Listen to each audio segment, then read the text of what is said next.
Thanks everyone, and thanks to Netnod for arranging a wonderful event. I was at an event last week, Netnod, a great event organised by the guys in Denmark, and I realised three things about presentations to, should we say, the internet community. Number one, it's about beer and pizza. Number two, it's about long hours and very strange working hours. And number three, it's about cats. So just let the cat video run for a bit. I don't know how many times you want to watch it, but I think he eventually does get out. So the question is, what's an optical vendor doing talking about Ethernet-related stuff? And the answer is, we all interconnect to something. There's no such thing as virgin networks. Everything connects to something else. The data center traffic is growing. We all know this. Within the data center, between data centers, and even native 100 gig to end users. The growth, because it's still growing at an exponential rate, is still much greater within data centers, but the inter-data center traffic growing as well. I will put a caveat on some of the slides, some of the figures shown here, that this is very US, there's already US-led stuff on here as well, so it's not quite the same in Europe in terms of reach, etc. But the best statistics we could find from our friends at Cisco, for example. But traffic between data centers is growing faster than it is within data centers.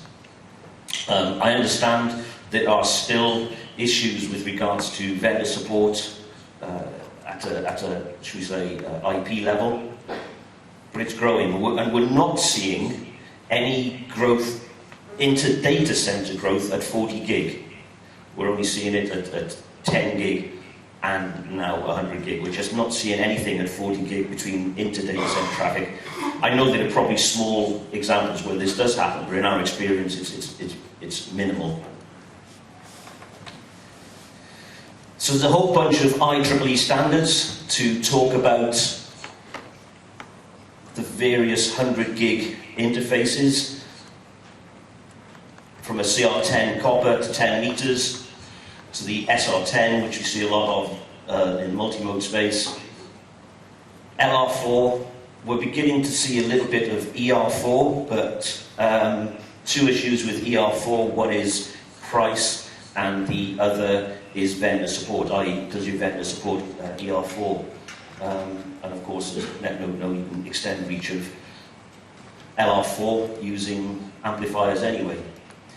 And in the long haul, we're definitely seeing the DWDM standards happening as well. But in the metro space, it's not so clear.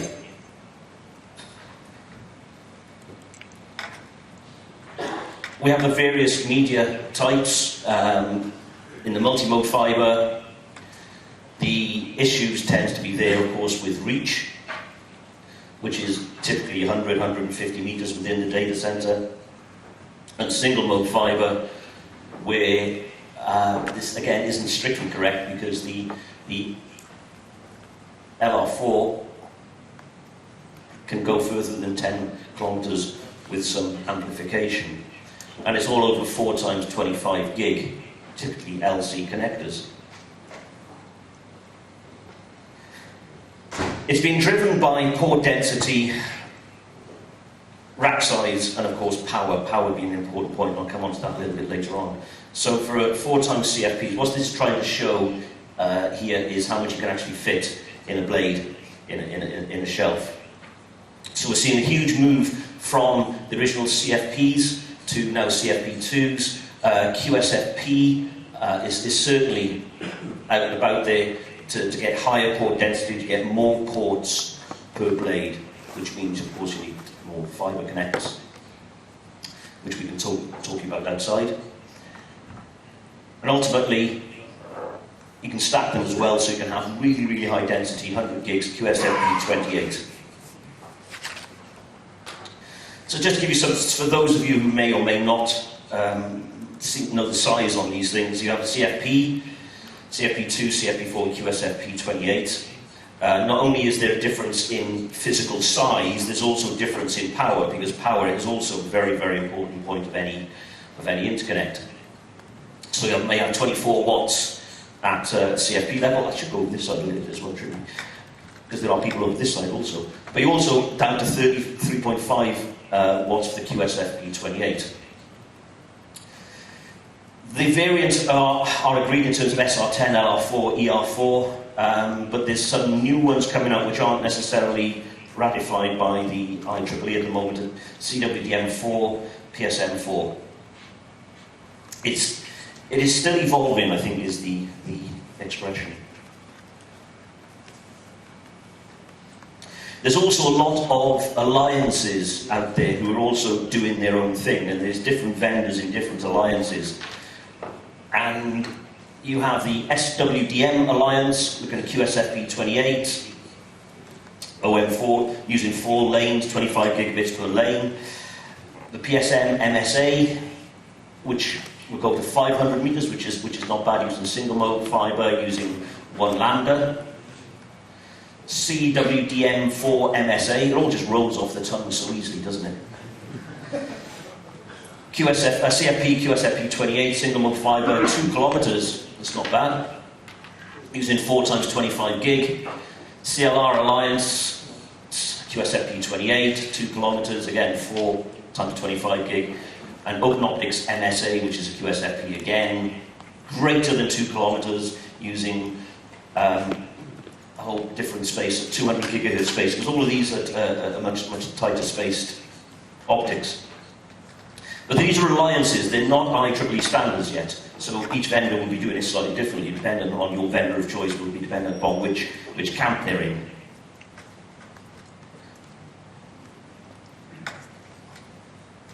This is where we put a caveat, this is where I personally put a caveat on these figures. When we look at long haul, certainly 600 kilometers, this is very much a US real world in terms of Infinetics. I've had conversations with Infinetics in the past, and they're adamant that metro is 600 kilometers. I don't think there's many cities or regions in Europe where they have a 600 kilometer reach in a metro region. Typically, it's less than 100 kilometers, often less than 50 kilometers. And I've just realised I'm giving the poor guy here a hard time by walking around the stage. Apologies. I'll try and stay in the middle, shall I? But what's definitely happening is there's been a surge in 100 gig, but the majority has certainly been coherent 100 gig for long haul stuff. Very expensive. What we're seeing now are deployments of in the metro, and I say from a European point of view, in my experience, that's certainly less than 100 kilometres, often 50, 60 kilometres maybe, and often less than that.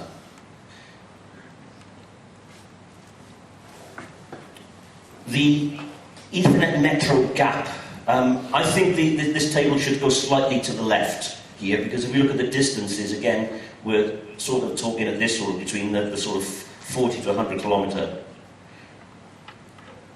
The standard long-haul coherent 100 gig transceivers are expensive and just doesn't make sense in the metro space. But the ER4 and LR4 certainly make sense. But of course, if you want to run multiple of them, what do you do? If you want to run multiple 100 gigs, you don't want to hire very, very expensive dark fibre pairs from the service provider. You want to reuse your fibre pair as much as possible.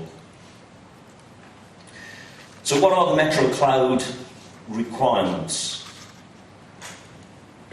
It's about reach, but it's often relatively short reach, 10, 20, 40 kilometers. So how do you get that reach? It's about capacity. It's about building as you need it. So if you need 1 times 100 gig now, you install 1 times 100 gig now. If you need to keep your 10 gigs, you keep your 10 gigs.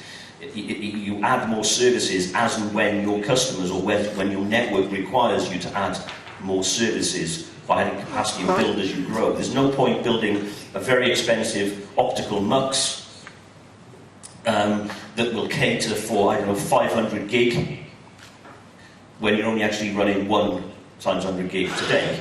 You build it as you need it in pizza box sizes, because we understand that transport is considered a cost. It's about power. You're all charged in your data centers by how much power you use. So you need to keep an eye on how much power is used. It's about flexibility. As I touched on earlier, you want to keep your existing mix of 10 gig services. You're not going to throw away your 10 gig interfaces whilst you migrate to 100 gig. And ultimately, it's about cost per bit. How do you reduce the cost per bit of your route, and British route, to 100 gig?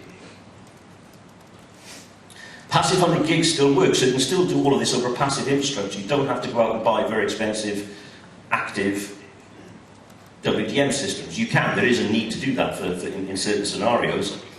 So, if you need to do conversion from grey transceivers to coloured, if you need a demarcation device, you can still do that. But there's nothing wrong with still doing 100 gig over existing passive infrastructure. You don't necessarily have to use the expensive, very big WDM systems from other vendors. At a CFP level, there are 2 ways of doing this. One is using coherent, which most people do. Uses 1 lambda, which is tunable. And that's what most vendors and most people look at. But as Lynx did about 12 months ago, they deployed the direct detect version on the right, which uses 4 times 25 gig to be 100 gig. They're all tunable. You can tune them to any CRL band. And you can plug it straight into certain switches. For example, we know it works with Juniper. So you can plug it directly into Juniper switches, and it's a very cost-effective way of delivering point-to-point 100 gig over an existing 100 gigahertz spaced grid. Again, which is tunable.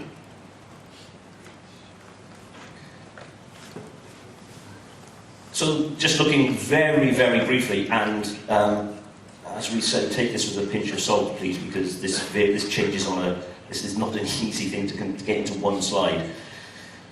Certainly, direct detect is at CFP, it uses less power, so that's something you may want to be interested in. It's a CFP, so you use the same space, there's no difference there. Certainly, bandwidth per lambda, the coherent uses 1 times 100 gig, whereas the direct detect uses 4 times 25 gig. The cost per bit, so what we're trying to look at here is the cost of 10 times 10 gig. It's a little bit, it is more expensive using coherent, and it is a little bit more expensive using 100 gig direct detect, but it's not 10 times. And on the final bit, this is where I'm walking on very, very thin ice. There's no transponder required for a coherent, but a transponder required for coherent, but there's no transponder required for 100 gig direct detect. But of course, there can be sometimes. There's no straight answer to this. So looking ahead, where are we going next? I'm going to have to walk for a moment on this one. So we look along the bottom axis, we have the signaling per rate. So we have 10 gig, 25 gig, 50 gig, and 100 gigabits. And then up the left, we have the lane count. So if we look at 100 gig today, we have a 1 times 1, which is the 100 gig coherent, and we also have a 4 times 25 gig, which is available today, different ways of doing it. So where we go in next, what we're seeing is there is talk about going to 200 gig. I have a view on that. I can't, just like 40 gig, I just think that the industry is going to get past it before the vendors there. There are vendors out there where you can actually do 2 times 100 gig over a single lambda. They're 2 separate 100 gigs that are muxed together to send that over a single lambda, 2 times 100 gig over a single lambda. But this is looking at 200 gig. Personally, I have a view that we're sometime in the future, I don't know when this is, it's price points, availability, and all the rest of it, is we're going to go into this 400 gig. So is the 400 gig going to look like 4 times 100, or is it going to be 8 times 50, or is it going to be 16 times 25? There's a whole bunch of vendors out there, a whole bunch of manufacturers out there, who are arguing about this and what the best route is. But I think the best guesstimate, if I can use the guesstimate word, is this is probably where we think it's going. Maybe. But my crystal ball is not very clear, just otherwise if my crystal ball would work, we could all make a lot more money because we know which horse to back. If I'm not using too many acronyms there, English terms. So Ethernet speed is looking like this, the slide on the left. Along the bottom, we've got the standards completed. Of course, with standards, they sometimes take longer to complete than advertised. The link speeds, we're looking, as I mentioned, I think 40 gig has just had it's gone, it's missed the boat. Certainly 100 gig today, we're looking at 400 gig, and it's just a matter of how that's going to, what that is going to look like. What does that transpose into from a fibre point of view? Again, across the bottom we have the standards and then the speeds up the left. And we have we're sort of here today. We are moving on to 100 gig SR10, so we are here. And then we get to this point, and then it's which route do we go from there? These are possible in the futures, whereas we're looking at 400 gig SR16 or maybe 25 gig using 25 gig SR10s in a multi-mode environment. In a single mode environment, it's slightly different. So again, we're approximately here, and there's various alliances and work going on beyond the 100 gig. And they're sort of looking at, maybe is it 2017? I've seen some press releases where people have done 400 gig trials in various places. Right, it's not a standard product yet, certainly not pluggable interfaces on your routers and switches. So no matter where we go beyond that. So what's the future? This is where we're really getting a bit grey now. And I don't talk about my hair. We've got 200 gig SR4, 100 meters in the multi-mode space, all the way up to 400 gig SWDM8, between 4 and 1 fiber counts, numbers of lambdas. In the single mode space, again, just as much confusion. There's a little slide there which says still in discussion, and the answer is it's all still in discussion. There's no clear winner here. So 400 gig pluggable optics will look something like a CFP2, maybe-ish. That's probably best guesstimate at the moment. They're probably nearest. Will become a CFP8. So more letters to remember. So in conclusion, 100 gig, it's a brave statement this, 100 gig is becoming the de facto transmission speed. I recognise that 10 gig remains the dominant speed within the industry, but we're seeing a huge and a very quick take-up of 100 gig. The port densities move beyond CFP2 to CFP4 and QSFP28, but to make this form factor smaller, you have to lose some functionality, so you still might require FEC, for example, within some of the switches. 200 gig and 400 gig, it's more than just drawings. There are products out there, they are in trial. These things are beginning to be manufactured and deployed. Price points is another question. And without doubt, it's a fragmented market with no clear winner, no clear signal on this, on where this is going from an Ethernet and optical point of view. So the footprints are all coloured differently for a reason that I don't understand. So if you have any questions and you want to leap out of the box, oh, come on guys, I spent hours looking for this one. It works faster on my laptop, I don't know. Come and talk to you about this around here for a couple of days. We're happy to talk about 100 gig, we're happy to talk about 10 gig, we're happy to talk about data centers. Thanks for your time. Any questions? So silence.